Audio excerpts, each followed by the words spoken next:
heard the idea of living zero waste? It's a big movement toward reducing human garbage and our impact on this giant ball that we live on.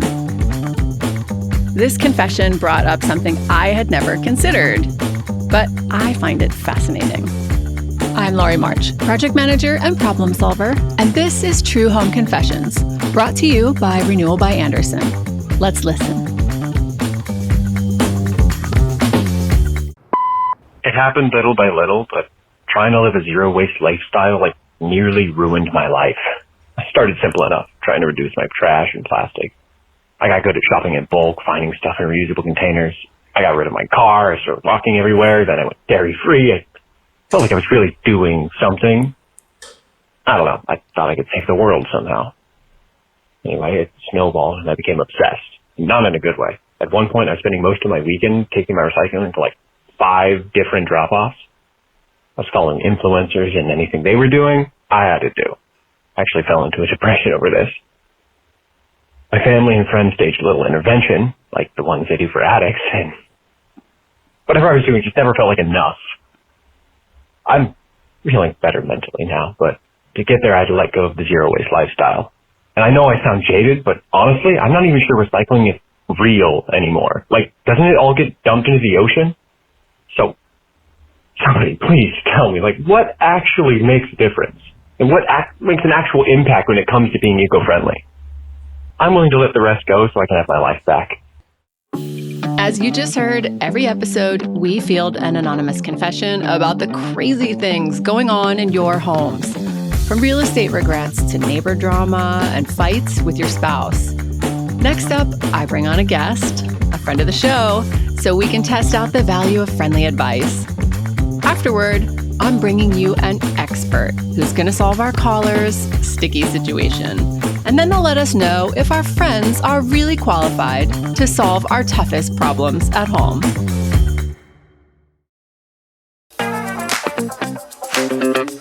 Standing in today as our friend, we have comedian Nikki Bon. This confession shared a whole angle on reducing consumption that never once crossed my mind, going too far. No offense, but he's got to get a job. That was a lot. What? Who has that much time? Great that you care, but you put in that much time? That's crazy. Clearly, I felt like this person does not live in LA because they mentioned that they were giving up their car and walking places. Giving up your car? Because you can't afford it, sure. Yep. But that is one person, no offense, but one person I don't think is going to do anything to make a difference. And that was insane. But the funniest part is he's like, I was going to 5 different waste sites or recycling plants. I'm like, well, now you're using more gas. How are you getting there? Are you walking there? But now because clearly you're not.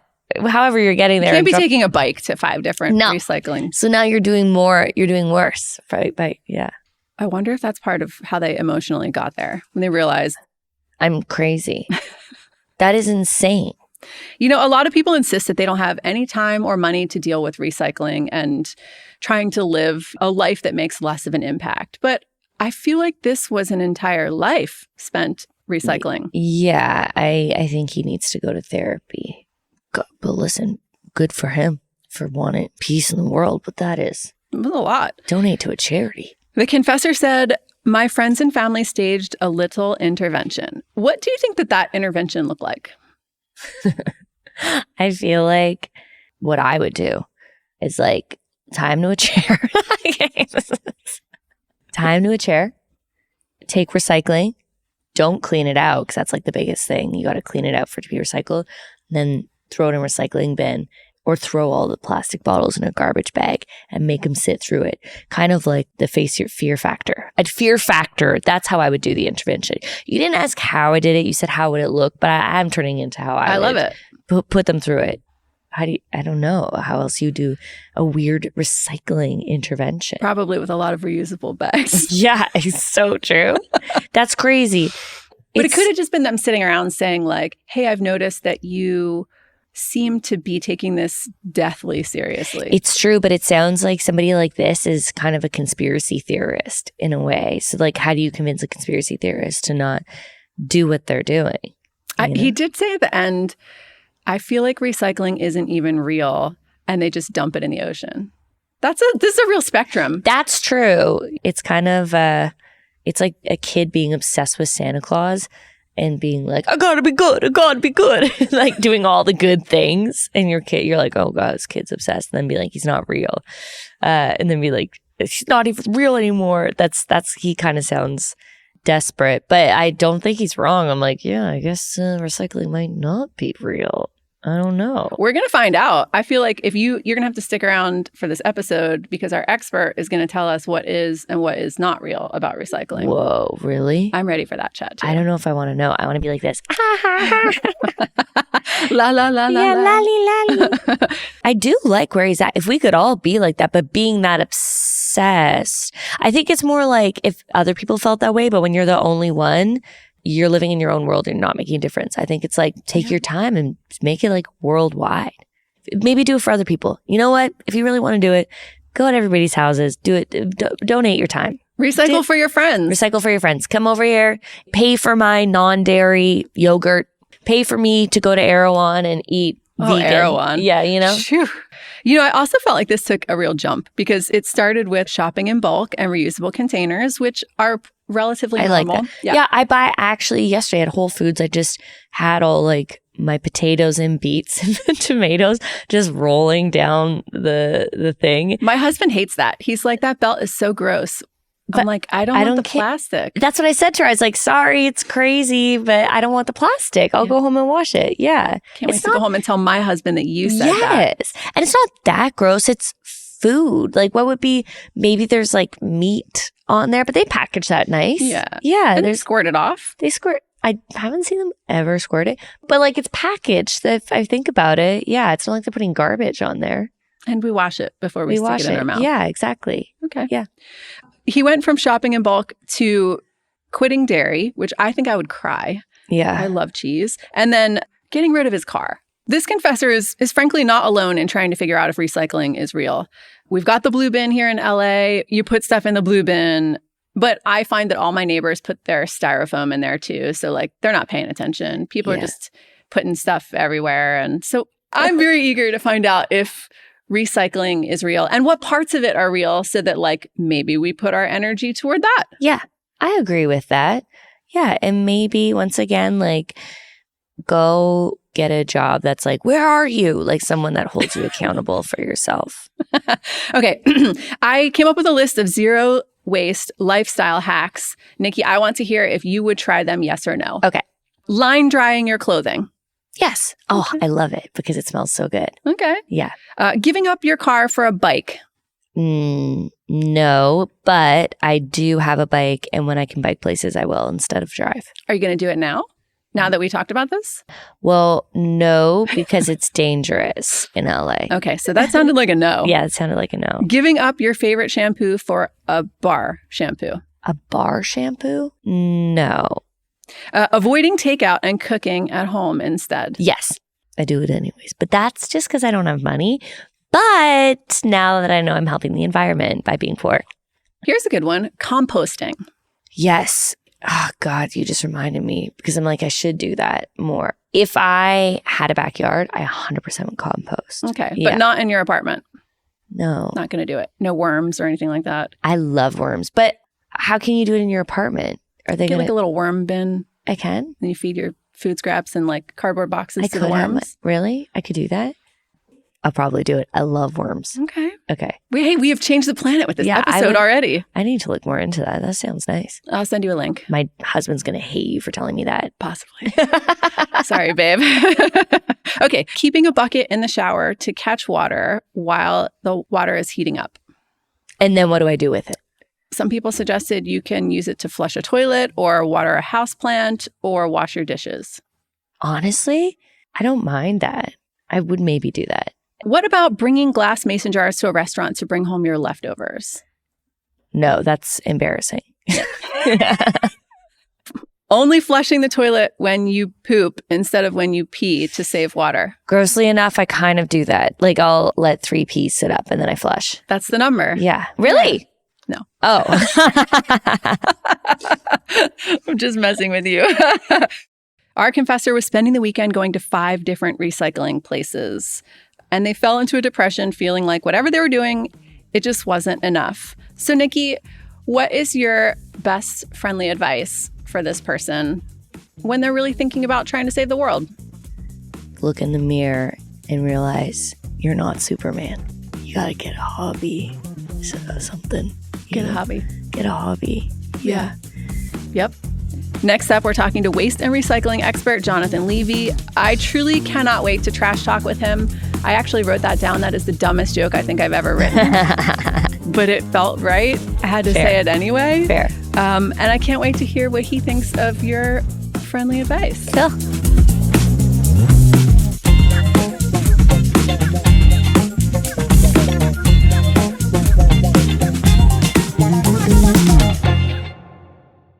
This episode is brought to you by Renewal by Andersen. As a brand ambassador, I gotta tell you, I love this company. The people who work here are genuinely wonderful. I get it. Buying windows and doors is not the most exciting home improvement project. But when you go with a high-quality brand, you're getting expert-level peace of mind. So if you need an upgrade, here's an offer. Buy one window or door and get 40% off. Plus an additional $200 off your entire purchase when you buy 4 or more. Special financing is available. Are you in? Give Renewal by Andersen a call at 844-290-2458 and tell them I sent you.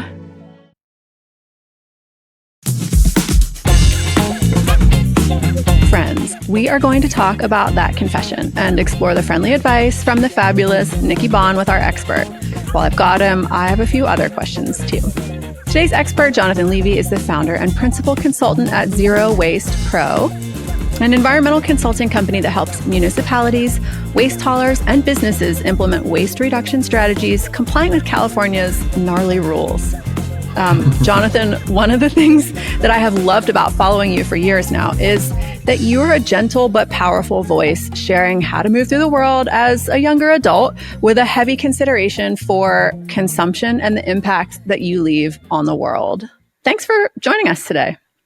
Thanks for having me. I like that gnarly regulations, which is so true. California is definitely we're trying to regulate our way out of climate change, or we try to regulate our way out of everything. And sometimes, if you have rules that don't work, adding more rules doesn't necessarily help. Compounding rules.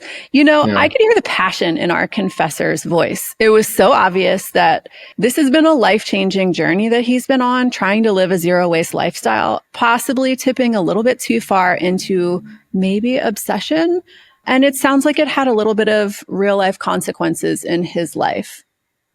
Very relatable. I did the same thing that he did. Maybe not quite as extreme. Like, I wasn't going to different recycling centers every week, but I had this epiphany or realization 10 years ago when I was working in a Target warehouse and was watching all this single-use disposable stuff just flowing through this massive warehouse. And I was had no idea what zero waste was, but I felt like I needed to do something different with my life. I wanted to contribute to some sort of solution and not be just continuing to perpetuate consumption of single use and disposable and lower quality goods and whatnot. And I went down this whole entire rabbit hole of trying to reduce the waste in my life. It started out with coffee cups, going to if I'm going to go to Starbucks, I'll bring my own cup. But then I had this realization, well, if I'm going to bring my own cup, I might as well just make coffee at my house or something, right? So some of the things like that zero waste lifestyle stuff are pretty intuitive already.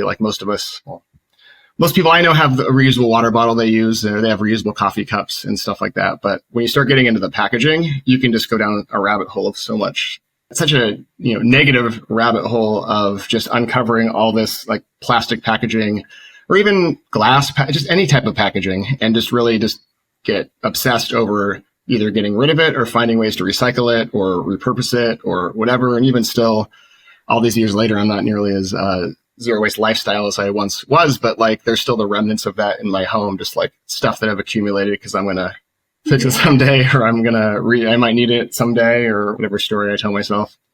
That feels like a journey that we just heard too. I mean, do you think that's natural though, when you're faced with something that feels this big, when you start to understand your own consumption and think about it? I mean, I feel like it is kind of maybe natural, this like huge skew of experiences and ideas. Yeah, it's really interesting because most of us in the United States, at least, have only had really like access to recycling the past, for like 20 to 30 years at most. So it's hard to really reflect, and that's, most of my life. So it's hard for me to like reflect on what it would have been like for my parents or older generations. But for me, I'd always been raised with like, this is how we live. Everything is, and over time, we've just seen more disposable items, and we've seen all this marketing and all this access to recycling. And now we're getting more into access to composting. And I think that's given a lot of us feeling like we have a hall pass, that because we can recycle or we can compost, therefore what we're doing is like good enough. And as I started working in waste, I started uncovering and discovering a lot of the limitations of recycling infrastructure and like just waste management infrastructure in general. And it really freaked me out because I felt like a lot of what I had learned about recyclability of things and compostability was not really the most accurate. So for me, that's the perspective that I came at it, was like looking in the dumpster after working in that big warehouse, like, well, let's just go look in the dumpster and look at all these resources and all this material in here. And then how can we go backwards up the supply chain to like make better decisions? So I looked at it from like, from a business standpoint, but also like a personal standpoint. I love that. Oh my gosh, let's look in the dumpster and work backwards. I want to get back to that in a minute because you said so many good things in a row there.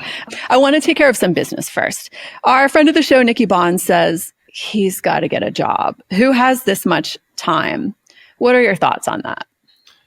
I mean, she sounds like a lot of people that I know, but that's like part of the reason why we are where we are, is this idea that like individuals don't have any control. Because the reality is most waste, it's just like it's a byproduct of the way we manufacture goods, the way we distribute things, just the way we live, our consumerist, disposable life. Just the way that we live here in Western world is very much disposable. So any one person's impact is not going to have an impact. We need a lot of people to come together and coalesce to change policies and do other things, right, to really have that impact. But when you take that attitude of like, well, I'm just one person. I'm not Superman. I can't do anything. It doesn't matter. Well, that's part of the reason why I think we've gone so far down the path that we're on with consumer goods, is because of a lot of people thinking that way. Yeah, she did say that. One person isn't going to make a difference. So, as you know, True Home Confessions asks, is this friendly advice that we are taking? Did Nikki get it right? Yes or no? No, I'm sorry, Nikki.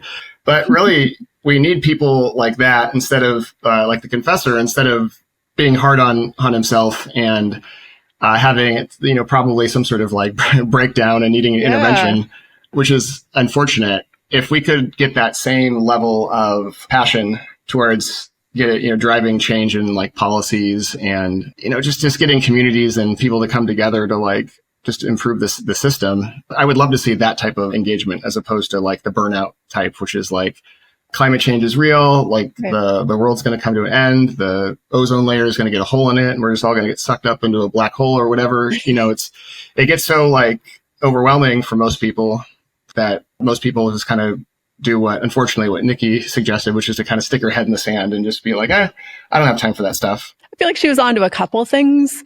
And she did mention one person, it feels like it's not going to make a difference, but perhaps trying to help build some community around it. One thing that I want to do for everybody is really break down, what is zero waste? Can you explain that to us? Yeah, I think it's important to kind of separate like zero waste as a lifestyle movement and zero waste as more of like a philosophy or like a practical application in the business world or the real world that we all collectively work in. When I got started in this, when I became the zero waste guy, it was all about, I started out with my individual impact. How do I look at reducing the amount of single use and disposable items that came into my world? I say that's like different than like business, because in the business world, we try to go from like more of a linear way of thinking to a more circular way of thinking. So like my bachelor's degree is in supply chain management, operations management. It was very much like a linear supply chain where you extract resources, you manufacture products, you distribute the products, and then you sell them. And then once they've been sold, if you're the manufacturer, you kind of wipe your hands of them. You have no more responsibility. And because you're not responsible, it doesn't matter if the products that you make are recyclable or not. It doesn't matter if they're toxic, if they're e-waste. because you sold them and you washed your hands of them. Zero waste principles are trying to get more of like a circularity to the manufacturing of our products. So that way they be more like mimicking of like natural cycles. So I say is like in nature, the leaves fall on the ground and then the street sweeper comes and sweeps them up and takes them away. Who knows where they go? Well, in nature, there's no street sweeper or gardener. The leaves fall on the ground and then over time they break down and they eventually get into the soil, which then helps the trees grow stronger. That would be more like an example of like a natural cycle. So as it relates to like the human world, the manufactured world, we really strive to look at ways in which we can kind of like stop thinking of like composting and recycling as being the end all be all and start shifting our focus. Well, how do we design our products so that way we can maintain them? We can just kind of keep them going as long as possible. And then when they no longer have a useful life, we can take that and then remanufacture it into a new product. Ideally, the same level or quality, just a kind of a different way of thinking about it. Like a company like Starbucks that like have been, they used to be talking about for years and years, for a decade about their recyclable cup. And then it's a compostable cup. And then they keep on saying all these things they're going to do.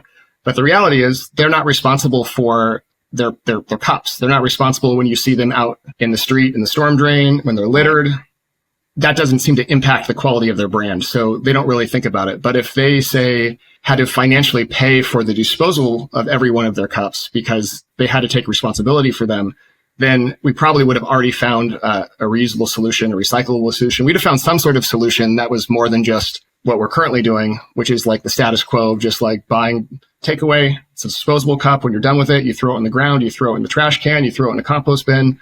Doesn't really matter because they'll just manufacture new cups. So it's like getting away from that linear environment and trying to get more circularity to it. I know for me, I originally heard 3 R's and it was reduce, reuse, and recycle. But the further I dug into it, I realized there are so many R's. It is refuse, right? Don't even let it hit your hands. Reduce, reuse, rehome, which is if something still has some life to it, can you pass it on to someone else who might benefit from it?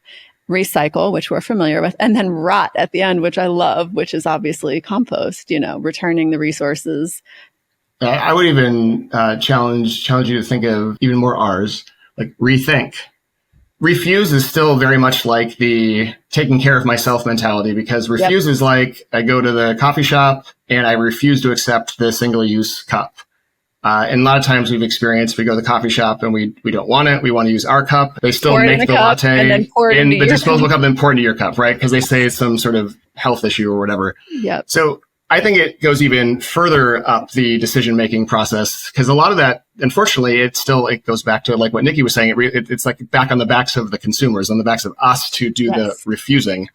And that's where I think we really just need to like rethink how we design our systems and our processes, because, for better or worse, ask a typical business owner, is trash expensive? They'll say yes. But in the grand scheme of things, like the cost of disposal of just throwing it in the trash is still the cheapest option in most situations throughout at least our country that we live in. So until we have some sort of an incentive to like rethink, remanufacture, refurbish, I mean, there's so many R's that you can think of to apply, but as it stands, it's just easier to just throw it away or throw it in a recycle bin and just consider it recycled, whether it actually is or not. I'm going to hit you up later for a list of all the R's, and we're going to put it in the show notes, and we're going to see how many R's we can get to. I love it. Yeah, I'm going to have to just like think about, we'll just have to like we're going to make up our own. We'll make up our own. Okay. So when I was doing my research for this episode, my friend, I was like, where did this all begin?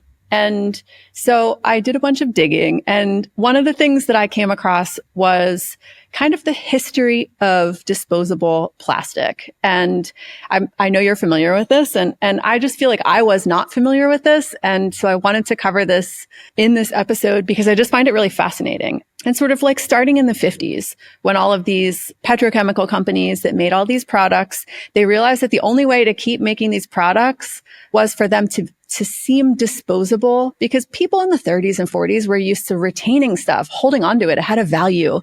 This was just a time where we took care of the things we had. That was when people mended their clothing and things had a value, and we didn't get rid of them until they had a real end of life. And originally plastic felt really valuable to people. So they were keeping it and then they weren't going and buying the next piece of plastic.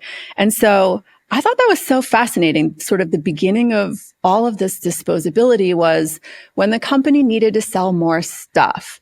And so they wanted the consumer to truly feel that this was disposable. Yeah, I was almost like in a daydreaming listening to you say that, because it got me thinking of so many examples of where we have perfectly good products. We get marketed to think that we need new ones. The first thing that comes to mind for me is like a cell phone. Is like most cell phones last a really long time. I know it's not plastic specifically, right? But just that's the first example that comes to mind is like Apple every year makes this humongous deal about the announcement of whatever the newest version of the iPhone is, or the Apple Watch, or the MacBook. Right. And I think that we get a lot of it's just like marketing, that you just need more and more and more. And we I think over time, design so much stuff, such clothing. Most clothing is made of plastic in whole or in part.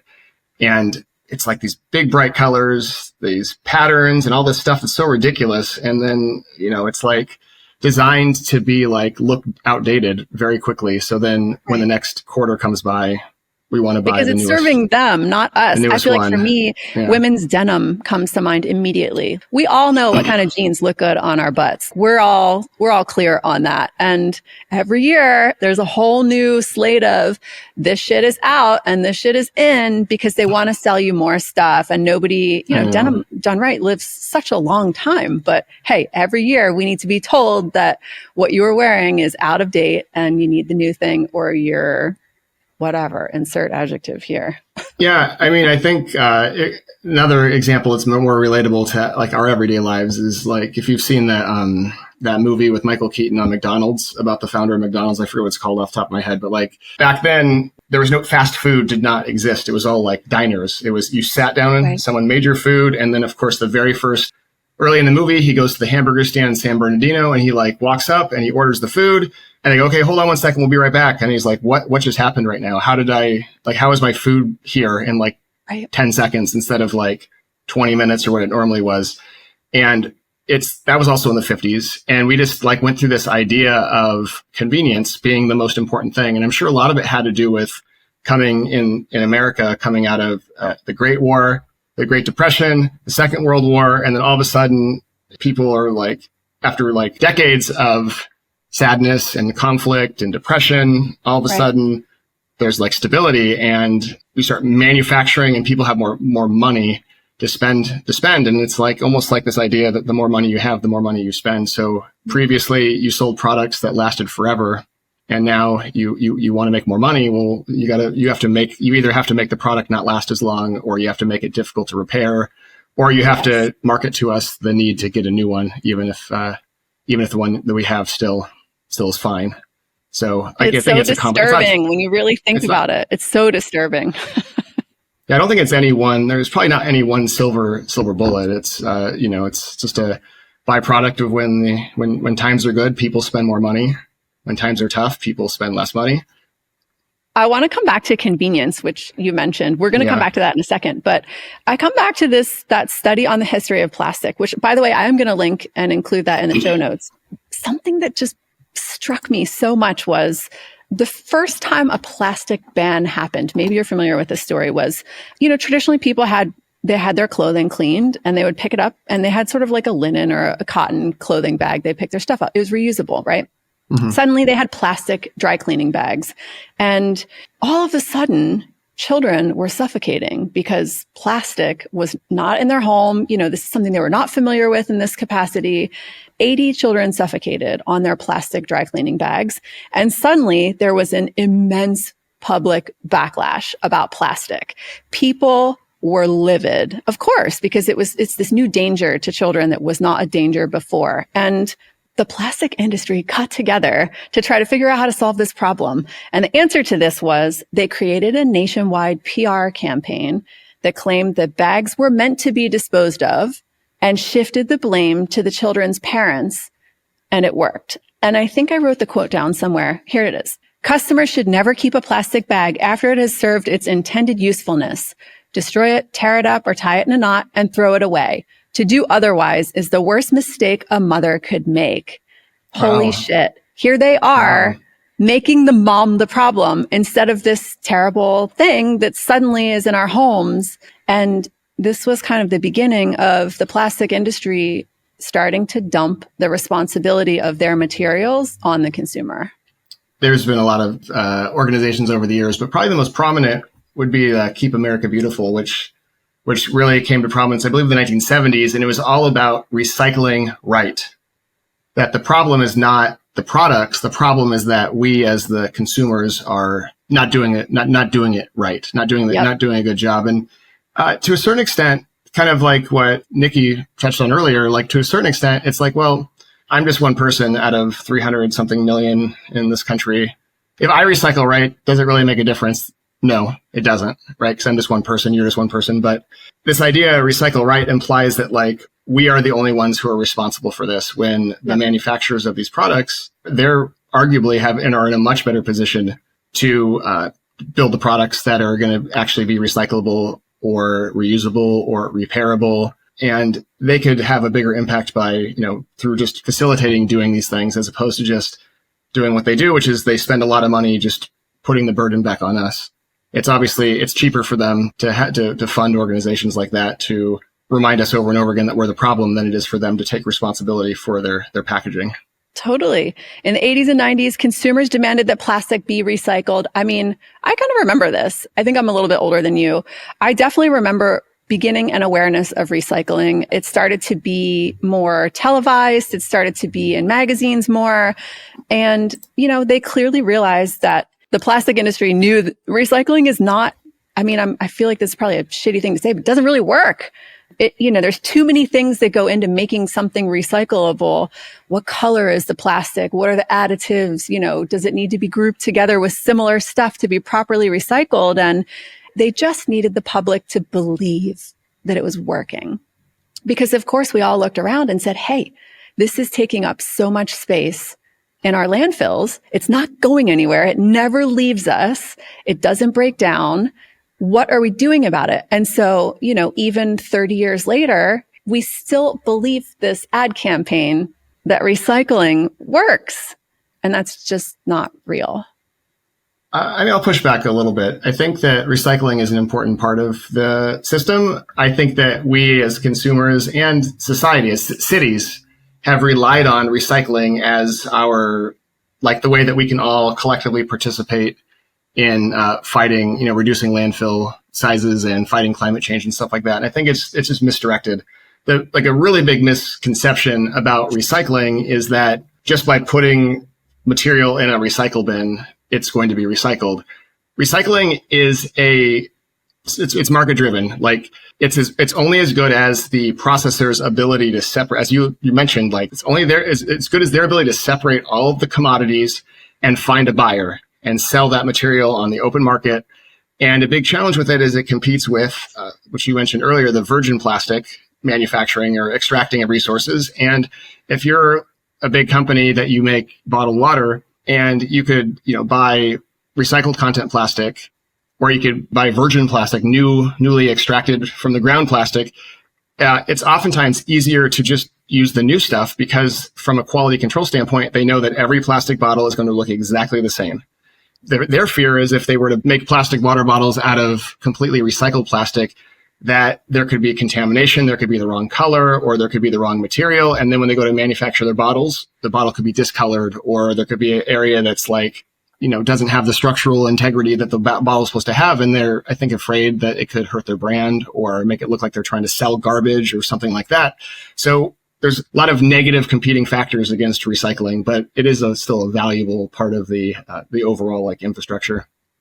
I would say one of the stats that I came across that hurt my head a little bit was less than 10% of waste gets recycled globally, and possibly the U.S. recycling rate for plastic around 5 to 6%. Does that sound right to you, Jonathan? First of all, I don't know. Whenever we see these numbers, I have no idea how they're calculated. So I always preface that we make a lot of assumptions. And in the US, we probably have better reporting protocols and structures than other parts of the world. But even in California, which probably is arguably the most regulated when it comes to waste, so much of what we report is self-reported. So the waste hauler or the material recovery facility where they separate the materials, or the compost facility, or the transfer station, or the landfill, those facilities all report how much material by tons that they collected that was recycled, composted, landfilled, incinerated, whatever the applied to land somewhere, whatever it is. And they report that to the city, and then the city reports it to the state, and then the states, right. That's how they come up with like these numbers. Plastic waste is everywhere. It's in the air. It's in our food. It's in our water. The majority of plastic cannot be recycled. Might never have been, might never will be. I think that's maybe dark, but like that's one thing I've been thinking about. And our confessor says, I know I sound jaded, but I'm honestly not even sure if recycling is real anymore. Doesn't it all just get dumped into the ocean? Please, somebody tell me what actually makes a difference. I'm going to ask you. I really need to ask. You know so much more than all of us do. What do you still do, Jonathan? What do you care about? What should we care about with recycling and reducing? What should we give a shit about? You talked about all the R's, and reduce, reuse, recycle. You can refuse, rethink, remanufacture, whatever, right? But reduce is like probably the most important thing. I don't know. How can I possibly know if the clothing that I'm wearing was ethically manufactured? How do I know? Like, I really don't know, right? If the products I'm consuming, if the laptop I'm using was, if the minerals in it were ethically sourced. Despite all the life cycle analyses or all the talking, all the opinions and pundits, we really don't know. I don't think we truly know the impact that the products and that we consume like have on other humans, on the environment. So I think the best thing that you can do is just minimize the amount of stuff that you buy. I get it. It's not always feasible to like shop in bulk or do things like that. But just look at the areas of your life that you can control and just what can you do to reduce the amount of waste. I don't know. I was thinking about this fleece that I'm wearing. I've had for like 15 years, and I think it's a little faded. It's black. It's a little faded though, but I don't know if like buying if it was ethically manufactured or anything like that. So it would be really stressful. And I just think that a lot of people focus on the end of it. Well, how do I make sure this gets recycled or remanufactured? How do I make sure my water bottle gets recycled when I'm done with it? You know, the best way to do is just opt out of it. I'm not saying give up on it, but since there's so many unknown variables, and if we look at it more like holistically and not just like reducing the amount of trash in my immediate life, just, well, how do I live a life that just like minimizes the amount of stuff that I consume? I think is probably the most important. Like only buy what you need and use it up, try to fix it, try to repair it. Because really, once we throw it in a blue bin or a green bin or a black bin, whatever the color the bin is, we really don't know at that point. We don't know what's happening to it. And recycling does happen. Composting does happen. Probably not as solid of a system as most of us thought it was. I know for myself, I went on a 75-day no buy starting like January 2nd. And it was really hard because, you know, our life is just so, everything is designed to capture your attention and tell you need something more. You want it, You need it, you're nothing without it, whatever. Like I got to the end of 75 days and I had a list of pieces of clothing that I was thinking about. And I was like, holy shit. That's like, why does my brain think I need that? And, you know, these clothing hauls I see on Instagram where somebody, you know, opens this giant box and there's 35 pieces of clothing and I'm watching them do it regularly.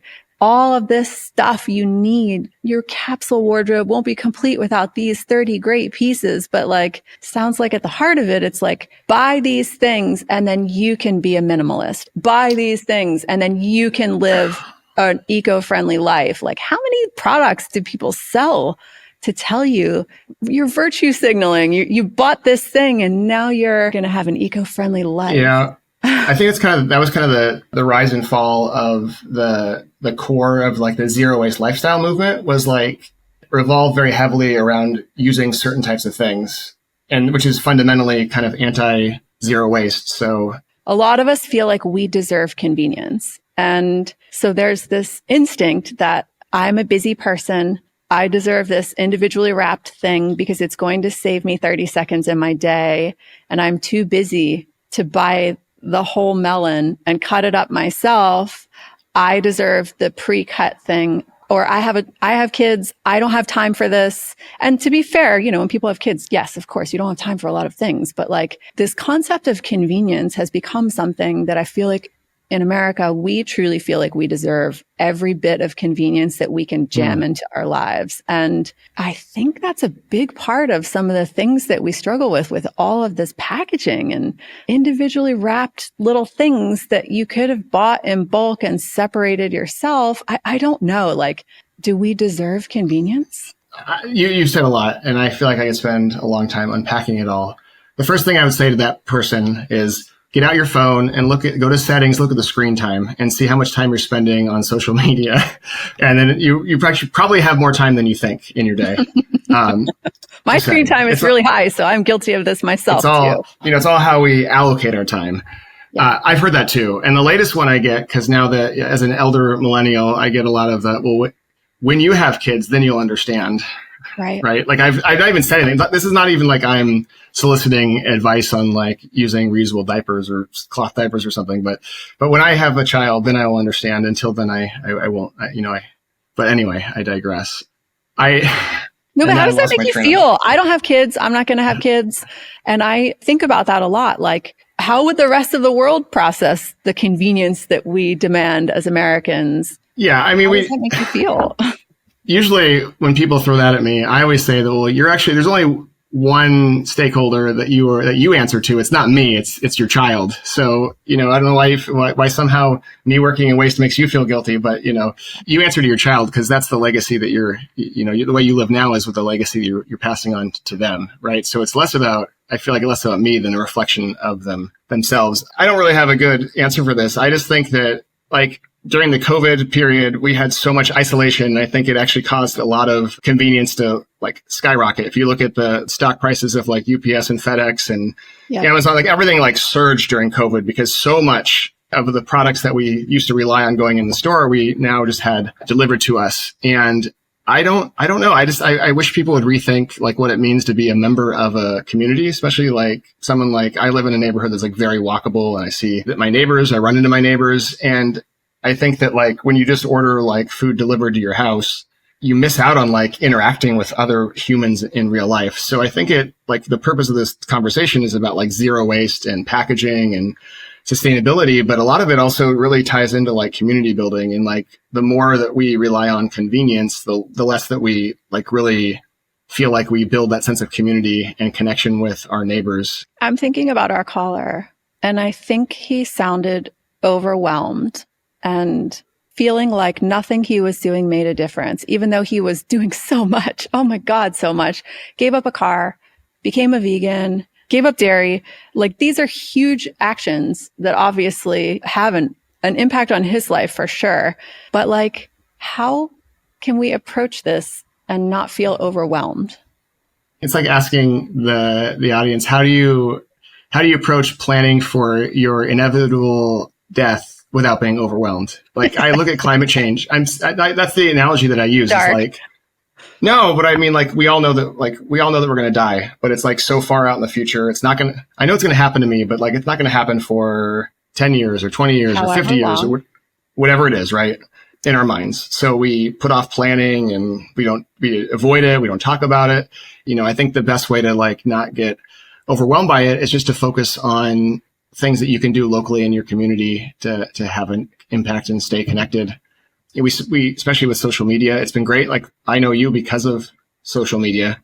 I've made so many friends. Yep. I've actually made more friends probably in the last 7 or 8 years through Instagram than I have in real life, new friends that I've actually built connections with. So I see the benefits of it, but It's also created so much polarization to where you get in your little echo chamber and you only see whatever you are interested in. They just, whatever the algorithm serves you. They just pummel you with it. And that's that's not necessarily the best way to be engaged. So many people are outraged on social media, but then I say, hey, can you go to the city council meeting next Tuesday and provide a public comment on they're thinking about changing some policy that's going to impact recycling or something? And then nobody even likes it. It's almost like they feel guilty because they know they're not going to do anything.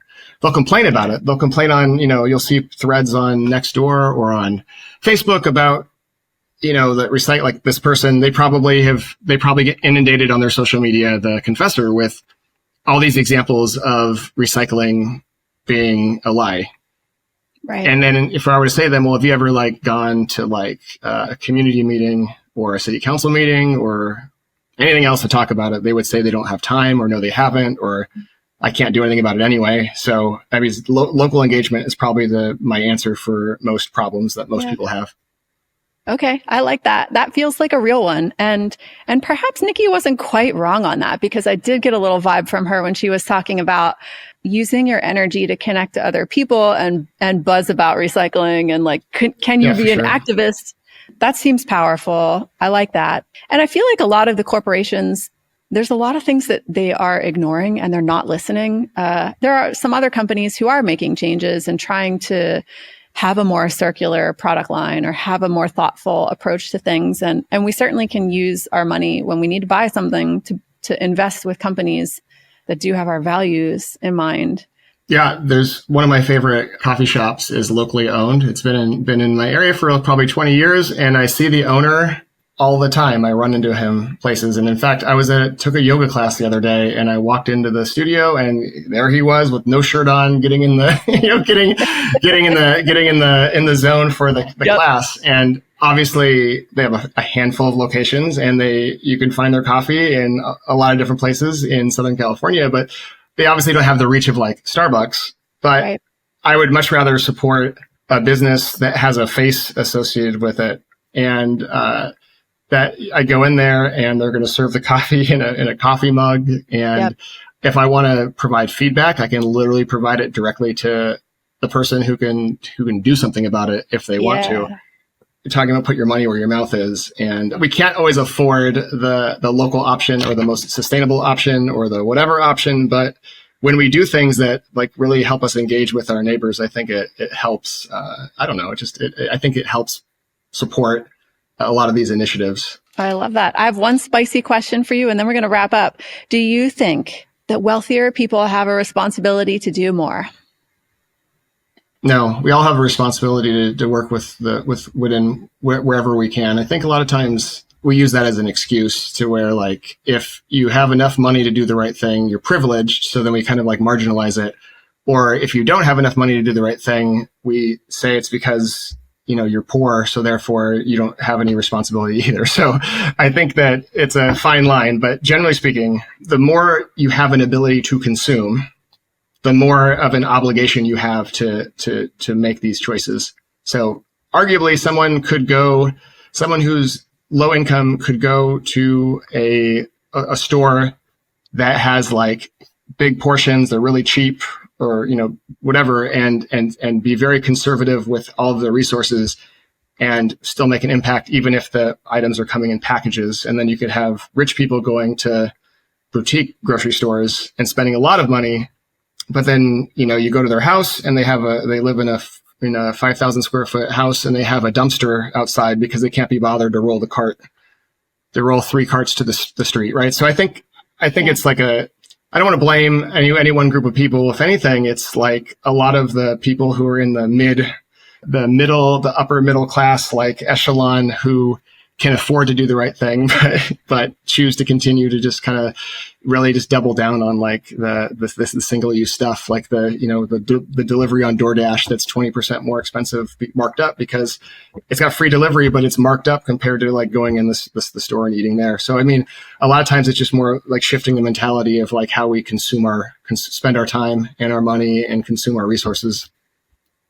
Jonathan, if nothing else landed from this conversation, what would you say to our confessor? Take a deep breath and don't give up. Just, don't give up. I think it's finding balance. Find balance. I tried to live very extremely zero waste. I decided that I had to go vegan after that because that was the next step. And I tried doing them pretty much the exact same time. And I was just like, I was never like relaxed because there was always something that was stressing me out, whether it was packaging or looking at the ingredients or trying to modify food at a restaurant to make sure it didn't have the dairy in the bun because that was the only animal product in the whole thing, and it was ruining the experience. So find balance. Don't give up. So many people become apathetic and they literally just don't even try. And we don't want people like that. We want the people who are, I think the Zero Waste Chef said it, like we don't need 10% of the population being 100% zero waste. We need everybody to be as zero waste as they can be. And is recycling real? Absolutely. I think he's going to want to hear that. That's great. Nikki says, get a job. One person isn't going to make a difference. Jonathan says, every person makes a difference, and start with refusing things that are coming into your household. To our confessor, I'm going to say, I'm right there with you, buddy. I wash out my plastics and put them in the blue bin, and I always wonder where it's all ending up. But I feel both better and worse after this conversation. Unfortunately, that's what most people say, because we often want simple solutions, but there's no simple answer when it comes to the goods that we consume. It's just so complex. If you're out there listening and you have a confession, you can email it over to me at truehomeconfessions@gmail.com, or you can call and leave it at 323-716-2107. That is our confession line. You can also call and just tell me how you think we're doing, but be nice, please. My heart hurts. Don't be a jerk. I want to thank you all for listening, for all the ways that you can find Nikki Bon and Jonathan Levy, as well as a ton more information on everything we talked about. Go ahead and hit the notes. Please consider sharing this episode with a friend, especially this one. I feel like it was a really important conversation. Thanks for hanging out. Hit subscribe, and let's do it again.